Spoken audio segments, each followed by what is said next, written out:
This time on Scott's Garage, we're going to make this really cool tool tote. It's going to be fun.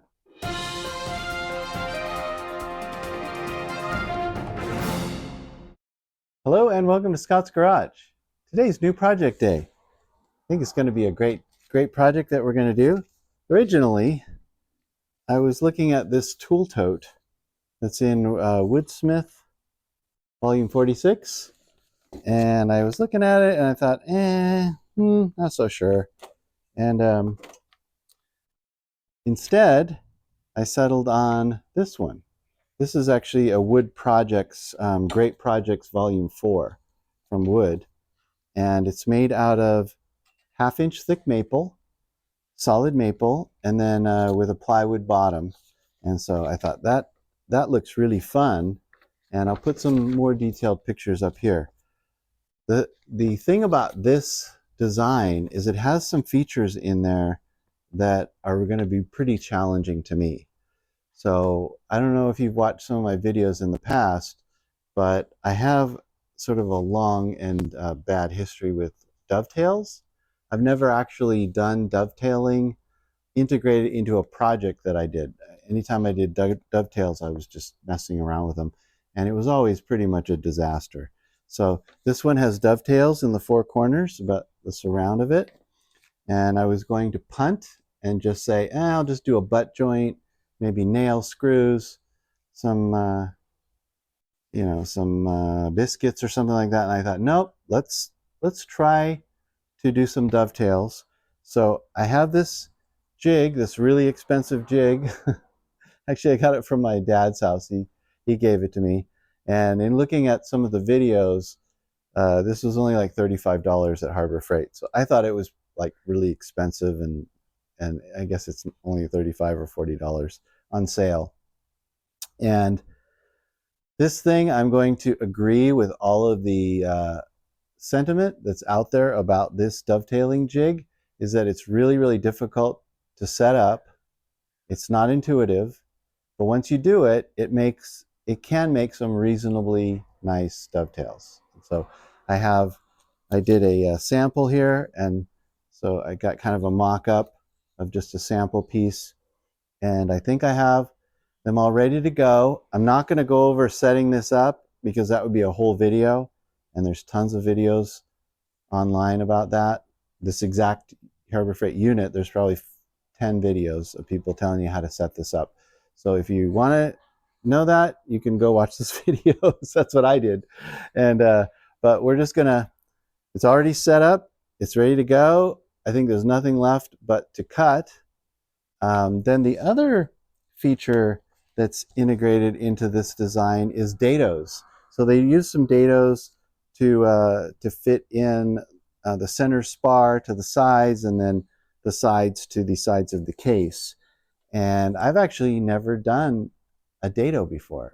I have a dado head cutter set that I've never put in the table saw or used it. So that's new.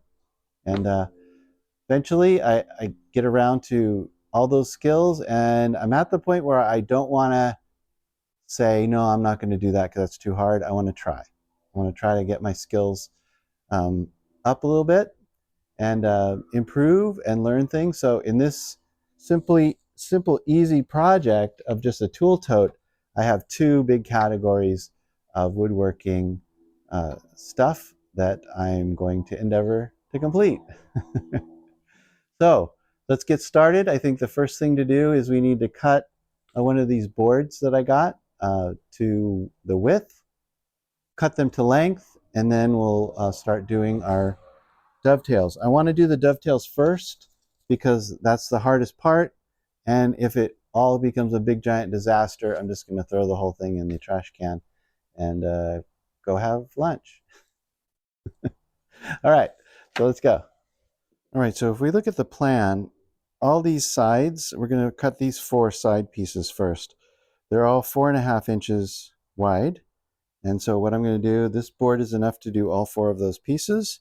I have a nice edge here that can go against the fence, and we're going to rip this at 4.5.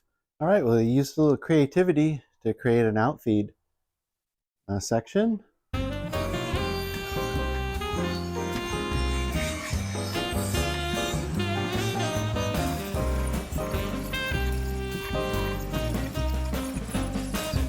want to talk a little bit about the raw material for this project. In the magazine, the plans actually call out for half-inch thick maple hardwood and then a plywood bottom. My initial idea was to make the whole thing out of plywood. I kind of had this idea of like birch veneer plywood would look really nice. You know, some of those like Scandinavian where you can see the edges of the plywood and it's okay. And it's like really nice plywood. Well, over here is the piece of plywood that I bought from Home Depot. And that was $28. And it's not the rough, it's sort of the medium sanded plywood, because the veneer plywood of any kind like birch or maple veneer plywood was like almost $50 for a 2-foot by 4-foot sheet. So I got the cheap thing, I brought it home, and then I was doing some tests because I thought I really want to stick with these dovetails in the corner. So I actually tried to do dovetails with plywood. Stop laughing. Sorry. I know it was stupid. So I took some plywood, not that one, but I had some other plywood that was a half-inch thick, and I put it in the jig and I tried to, router it and do some dovetails, and it just splintered everywhere. And it's not, I guess you can't do, I guess I'm going to say it, you can't do dovetails with plywood. I'm going to say I don't think it's a thing. So I threw in the towel with the plywood idea. What I'd have to do if I wanted to make it out of plywood is I'd have to punt and do the corners with just a butt joint, or I could do, biscuits or nails or screws or something like that. But I'm like, nope, I want to make this the way it's supposed to be made. So I said, okay, I'm going to use that piece of plywood over there for the base, like they said, and I'm going to try to find some half-inch thick hardwood. Why that's difficult is because almost all hardwood comes in 3/4 thick, which I have 3/4 and 1-inch thick maple in the stack and in the shed. And I could plane all that down. I have the planer now, and I could plane all that down. I thought, I don't want to do that. So I took a trip over to Ganal. I didn't think Home Depot or Lowe's would have it. Took a trip over to Ganal, and they had some beautiful half-inch thick. It's pretty close. It's within 10 thousandths. Half-inch thick solid maple. Wasn't cheap. So I bought a big length, I think 10-foot long or 8-foot long or something, and that was $37. Now here we go. 36.96, and I'll put the bills up here. And I didn't calculate how much I need, and obviously I was wrong, because I started chopping up the pieces and gluing up some of the pieces, and I ran out. So I had to go back to Ganal, get another like 8-footer. This was a smaller remnant. I think it was about 6 or 7 feet. So this was $28 because they charge you by the linear board foot. So I don't know how much that is already. So we have 37, 28, and 28. It's pushing $100 for a simple wooden tote. So I'm thinking this is getting really expensive, but I guess it's going to be sort of an heirloom, maybe. But I'm definitely not going to make any money in making these and selling these because they're pretty expensive. Another thing about the material is I took my logo, my Scott's Garage logo, Scott Media, and I sent away for a brand, one of those you heat it up like a cow brand. No, that's not. What is it called? Branding iron. Branding iron. And so that should be here soon, hopefully before we finish the project. And then what we can do is like maybe on the bottom I can brand it, heat it up, and brand the wood on the bottom. So that's the material saga. It's getting to be pretty expensive, but it is pretty nice material. It's really beautiful and it's nice to work with. So we'll move along and not think about how much it costs too much. So if we look at these pieces that we're working on, in the plan they did a full through dovetail. I couldn't really figure out how to do that since I'm new to dovetailing. They kind of have to be half blind. I guess maybe they don't have to be, but I couldn't figure out how to do it without doing a half blind, so that's fine. Okay, so I need 2 at 10 1/4.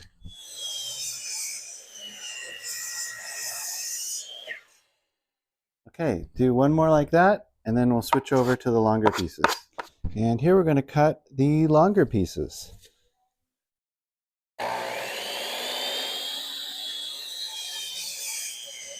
Just do a little deburring. Notice that I'm not going this way. I'll go this way.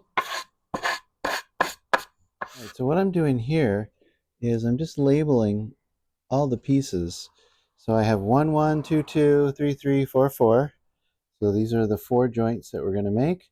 And I'm going to write inside. I take this one, and the inside is facing me. This is going to be like these.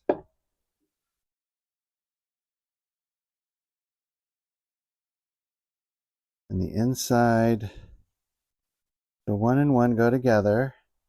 So this is going to be the outside, and this is going to be the side.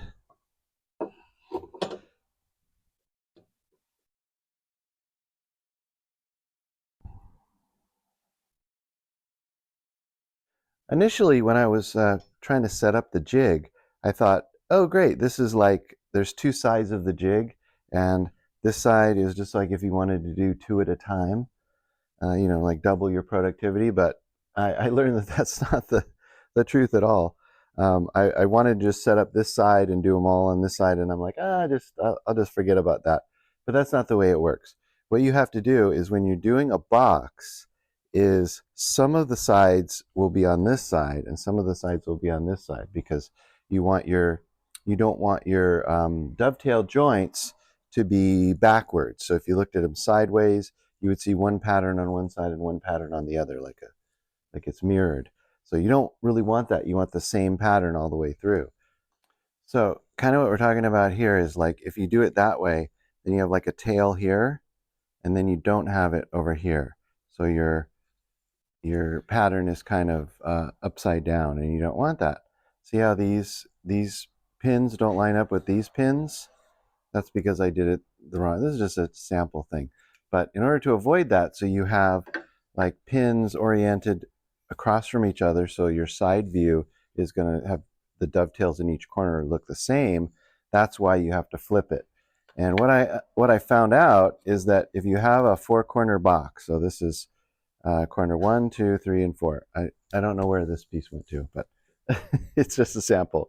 So if you're going to do 1, this is on the left side, that goes over here.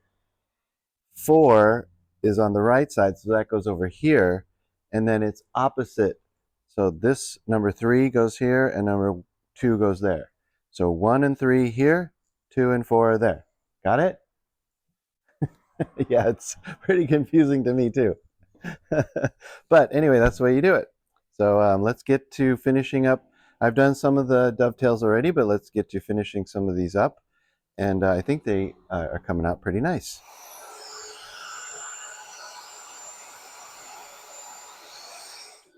Look at how nice that is. No breakout. I guess just the tiniest little bit here, but not really. And then we take this out. Now this is the second or third joint that I've done. The first one that I did is I put it together, and it was so tight I couldn't get it back apart. So anyway, these fit pretty nice. I don't want to put it together because it is super tight.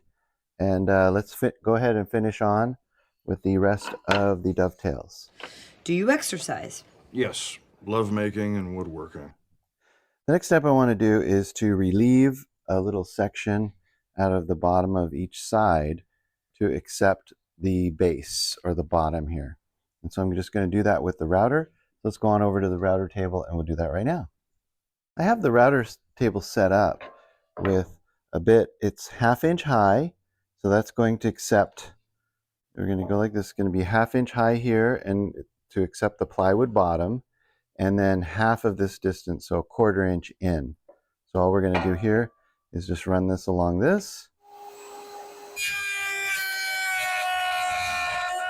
Want to hear the most annoying sound in the world? The next step we're going to do is to do these dados. So there's a couple of dados that go in each one of these pieces, like here and here. And that's kind of what we need to do next. I've never actually done a dado. I do have a dado set. So I'm anxious to get that set up and see how it works out. So the dados are these two things right there. That's what we're going to do, is relieve those. We'll also do this. It's the same shape. It's 1/2 inch wide and an 1/8 deep. I've never had this dado set in the saw before, so it took a little bit of doing to actually install this. It was the right diameter for the shaft. It's 5/8 diameter for the shaft. And most of the dado head cutters that I saw are like stacked dado heads, which I've seen. This one is a little different.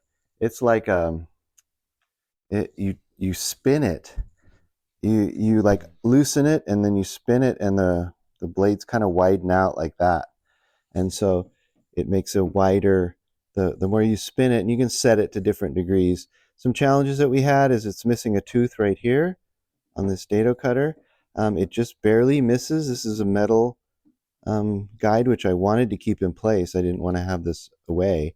So what I had to do is put some washers, and I had trouble finding washers with a 5/8 diameter hole, and to space it so it would just not hit here and just not hit here.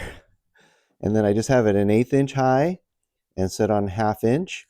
And so I did a bunch of test pieces, and there's a lot of parameters to get right. You can see all the tests that I ran.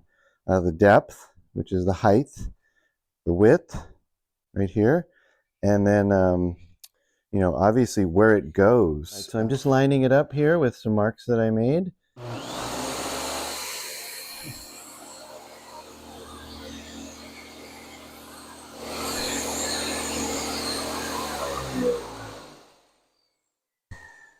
And so what I did here is I put a couple of marks, and then I actually used the opening for this as my guide and just put the marks there. And it worked pretty good. Worked pretty good. I was able to get a pretty nice cut, although there is a bit of a step here. I don't know whether I want to remove that. That's that missing piece in the blade there. I don't know whether I want to maybe do a little bit of handwork on these. Probably would be a good idea. But basically what you want is you want it to kind of fit right in there like that. And so we get, it's a little loose, but we have the width right and the depth. And so these pieces don't go together, but it's just for fitting purposes. So it looks pretty good. All right, so that was crazy. That took a long time to set that up, but it didn't take very long to complete this once we were done. And we're at the step now where we're going to complete this part. Item 2, the handle. So this piece is glued up. It's a little bit big, and I know we have some glue here. I'll clean that up later.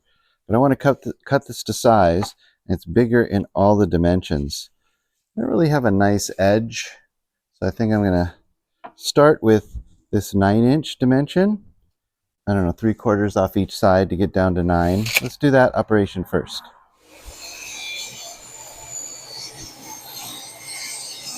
So we're going to adjust this to 9, which is our target dimension. Flip it around to use our new cut edge as our guide along the fence. And I usually use this gauge down here as a starting point, but then I always use the rule. And so what we're going to do is we're going to use this as a guide to try to keep the seam in the center is what we're trying to do.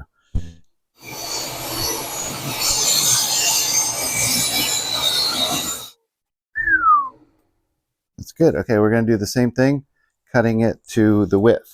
All right, so using the panel cutter, I drew a line, because what I found is that this edge here is not really straight. It's not perpendicular to these edges. This goes off a little bit, if you can see. So I didn't just want to cut off this edge, because both of them are kind of wonky.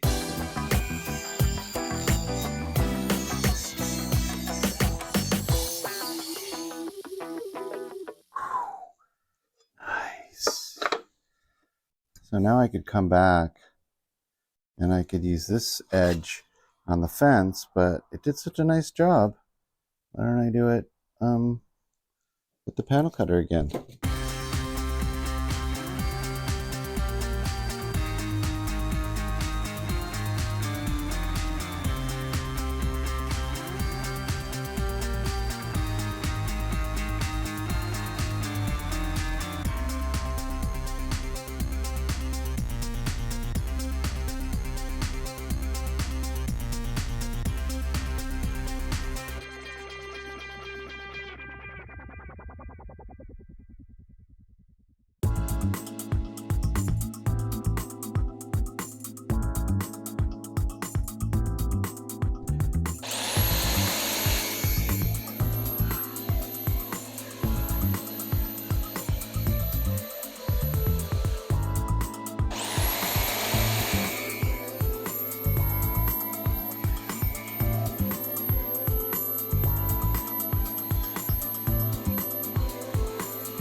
So I did, as I entered the circle, I kind of pivoted out that way a little bit to kind of start the transition to the circle. Oh, that looks great. Hey. And it kind of curves a little bit right here to kind of help me enter the curvature.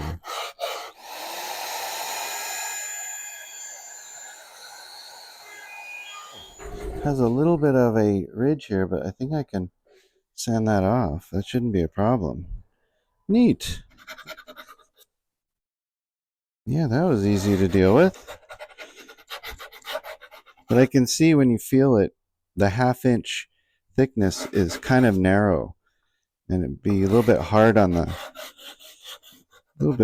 hand. But if we put a doubler here, or tripler, I guess,